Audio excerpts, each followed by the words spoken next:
আমরা স্টেশনে আয়া পড়ছি, এই যে ব্যাগটা রাখলাম আর এদিকে শোনো, এদিকে অনেকটা ফটো টটো খিচে হইল। চলো শোনো,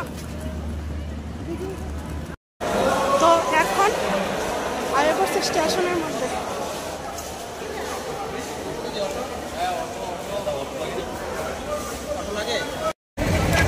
তো বন্ধুরা আমি অটো ধরে নিলাম আর কত টাকা আমার বাড়ি 200 টাকা। তো ও বেশি চাইছিল উনি, তো যাই হোক ওনার ব্যবসা উনি চাইতেই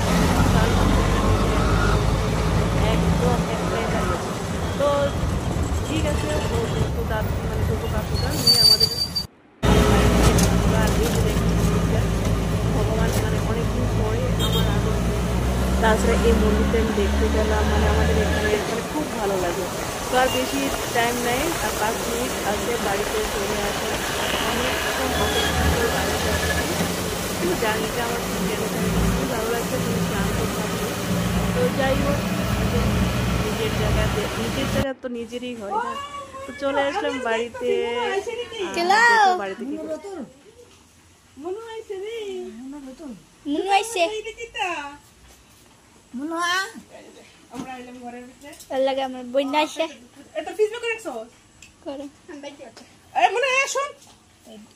কি গিফট আছে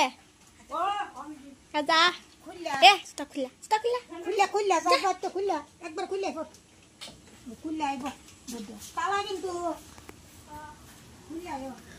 বললাম মাঝখানে আনছে গেলে আরে নেক্সট দেখো কিন্তু আর সরাইছে না আরে হেডি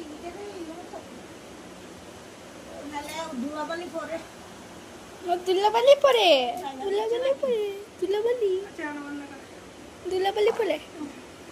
লজ্জা নাই খারাইছে। এই যে এটা কি দেখো, এটি কিন্তু ট্রেনের খাবার, বুঝছো? এই যে ফ্রুটি রাখো না কেন, এটা কি তো জানো না, এটা ট্রেনের ভিতরে এটা কি এর প্যাকেট করছে? দুধ, 1 কাপ চা হইব। এখানে এটি এটা চিনি, একটা সুনুর চিনি, একটা আমার চিনি। গরম জল হ্যাঁ, গরম জল আছে, খাওয়া তো আছে দেখো। এটা হইলো বাটার। শুনো মোবাইলটা